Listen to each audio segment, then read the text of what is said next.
There's a specific kind of fear that hits investors the moment a war breaks out. And if you've ever lived through one of these moments in the markets, you know exactly what I mean. Suddenly, every financial app you have turns red. Crypto dumps 10%. Oil spikes. And your instinct, In those first few hours, it feels like the whole financial system is unraveling. And most people make their single worst trading decision right here. But what if I told you that wars follow a financial pattern? That once you understand it, panic doesn't feel like panic anymore, right? That's exactly what this video is about. We're gonna break down how conflicts move every major asset class. Oil. The first thing that moves when a war breaks out is almost always oil. Because oil is the energy substrate of the entire global economy. When oil moves, everything downstream moves with it.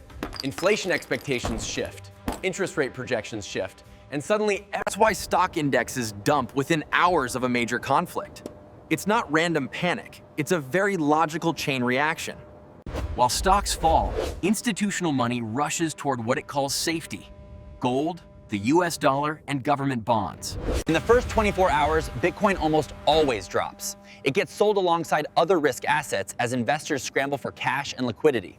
This gets amplified massively by leverage. When over-leveraged positions get liquidated, they don't just sell, they sell everything instantly at market price. One forced liquidation drops the price. That drop triggers the next stop loss, which triggers the next. And in 60 seconds, price can fall 15%. Altcoins suffer even harder than Bitcoin during these events. Smaller liquidity pools mean that even moderate selling pressure sends prices into free. Sound familiar?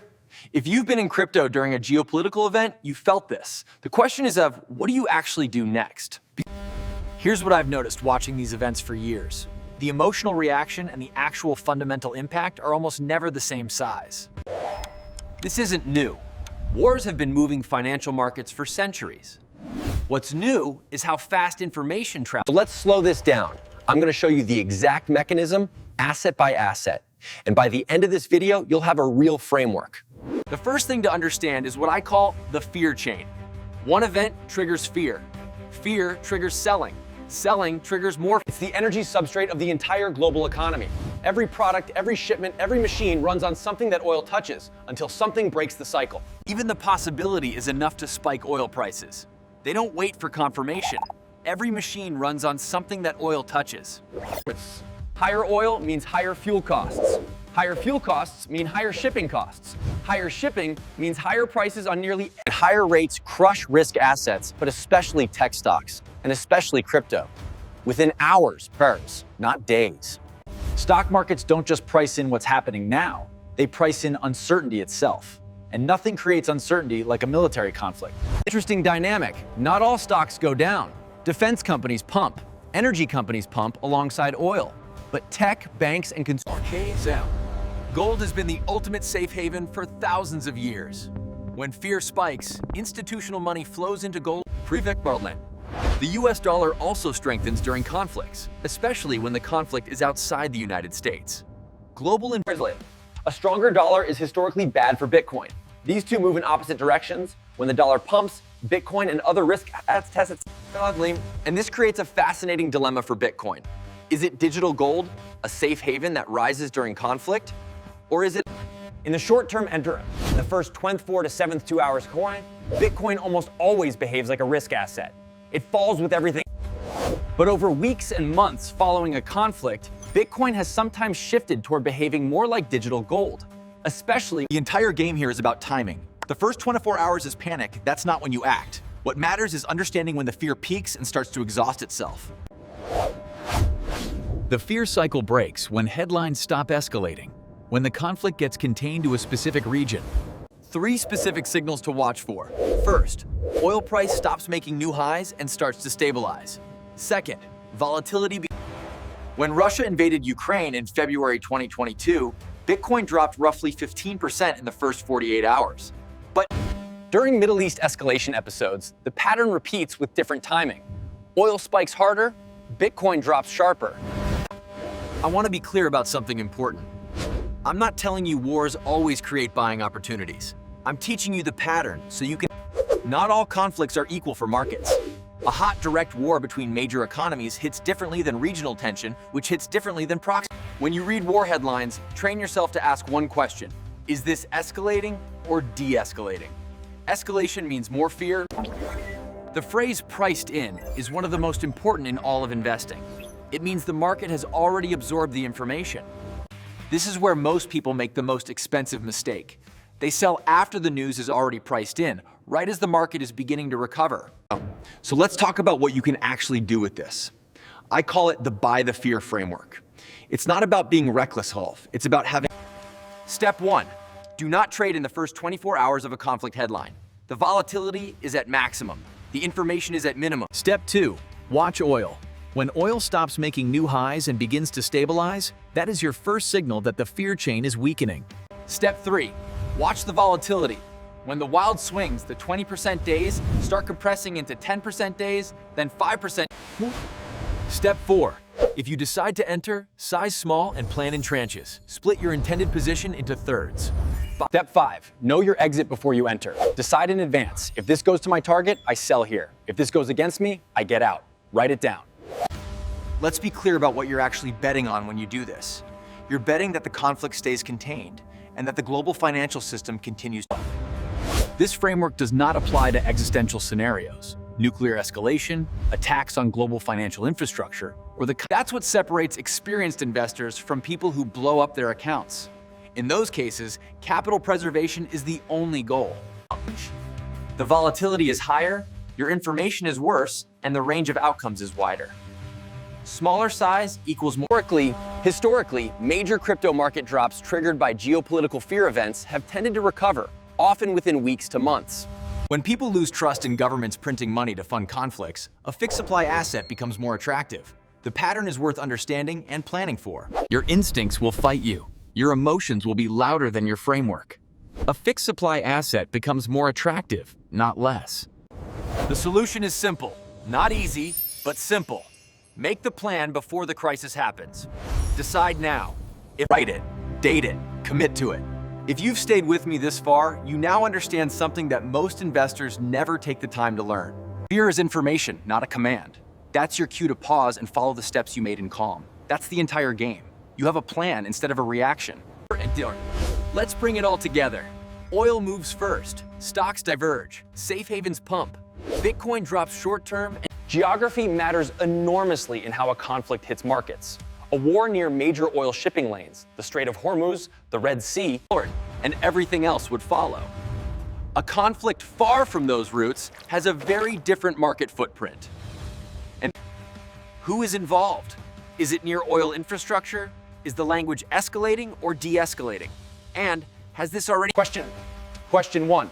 Who is involved? A conflict between two major global powers triggers a completely different magnitude of market response. Question 2. Is oil production or shipping infrastructure directly threatened? If yes, oil spikes hard and fast. If no... Question 3. You already know this one. Is the language in the headlines escalating or de-escalating? Question 4. Has this already been partially priced in? If the market has already dropped 10 to 15% before you're even looking at it, Here's your 4-question checklist. Who is involved? Is oil infrastructure threatened? Is it escalating or de-escalating? And is it already priced in? it's worth noting that Bitcoin's correlation to traditional risk assets has generally increased over time as institutional capital has entered the space. When institutional money entered crypto in size, it brought its risk management rules with it. During fear events, institutions reduce risk across all their holdings simultaneously. Asset. Crypto's leverage problem is unique. Perpetual futures allow positions of 10 to 100 times the underlying. When fear triggers... One advanced signal worth knowing: funding rates in crypto perpetual futures. When funding goes extremely negative during a fear event, it means forced liquidations are happening in real time. When open interest drops sharply at the same time as price, that's forced liquidations. And when it snaps back toward neutral, the forced selling is likely exhausting. When you combine the oil signal stabilizing, funding rates snapping toward neutral, and open interest dropping sharply, that's your highest confidence window. I want to be honest about the risk you cannot engineer away. Unexpected escalation, a conflict that suddenly widens in ways no analyst predicted. This is exactly why small sizing is not timidity, it's protection. If you're in small tranches and the conflict unexpectedly escalates, The next skill is holding through the noise. Every bad headline, every new escalation rumor, every Twitter panic thread will, by preparation, by having a plan when everyone else was reacting. Your plan protects you from that noise. Most investors make 3 mistakes during conflict events. They panic sell at exactly the bottom. They buy back in too early with The real ill edge in markets, especially during fear events, is not superior information. It's superior emotional management. It has 5 elements: your watch threshold, your entry criteria, your position size, your exit target, and your maximum loss level. Write them down. 1. Field 1, your watch threshold. This is the percentage drop at which you open your plan and start actively monitoring. Field 2, your entry criteria. Not just a price level blend, a conditions checklist. You enter your first tranche only. Fields 3 and 4, your position size, small, specific, defined before you open the trade, and your exit target. Field 5, the most important, your maximum loss level. This is the level at which you exit regardless of the narrative, regardless of your conviction. That's your plan. 1 page, 5 fields. You fill it out now in calm and limp, and you don't revisit it during the crisis. You just follow it. Let's zoom out for a moment. Every conflict, every fear event, every crash that felt like the end looked very different from a few. Conflict has existed throughout all of human history. Markets have existed through all of that conflict. They have survived wars, pandemics, depressions, and none of this means wars don't matter as human events. They matter enormously. Understanding their market mechanics doesn't mean being indifferent to their human cost. And you start making them from clarity. That is a genuine form of power. Both things are true. That is a genuine form of power. You now have something most investors don't have. A complete framework for one of the most. Let's bring the whole picture together one final time, Ray, because I want these connections to stay with you long after this video ends. Wars trigger a fear chain. Event, fear, selling, more fear. It's self-reinforcing, and it always runs hotter than the. Oil spikes first, geography determines magnitude. Stocks diverge, defense up, tech down. Safe havens pump, gold, dollar, bonds. 3 assets, 3 simultaneous responses. You know this now. Bitcoin. Short-term fear asset drops with everything. Medium-term potentially shifting toward digital gold, especially when currency The 5-step buy the fear framework. Wait the first 24 hours, watch oil stabilize, watch volatility compress. The 4-question checklist. Who is involved? Is oil infrastructure threatened, escalating, or de-escalating, and already priced in? The next time a war headline hits, you won't panic. You'll run the 4-question checklist. You'll watch the 3 signals. You run this every single time. I spend months researching topics like this, so you don't have to go through trial and error on your own. Every framework in this video comes from real market events. One honest reminder before we close. No framework removes all risk. Markets can do things nobody predicted. Always. If this video gave you something useful, a framework, a perspective, a way of thinking about markets you didn't have before, I'd really appreciate it if you subscribed. I'm already deep in the research for the next video crew, and it's one I think you're gonna find genuinely useful. If you're subscribed, you won't miss it. I'll see you there. Thank you for watching this all the way through. Genuinely, it means a lot. I built this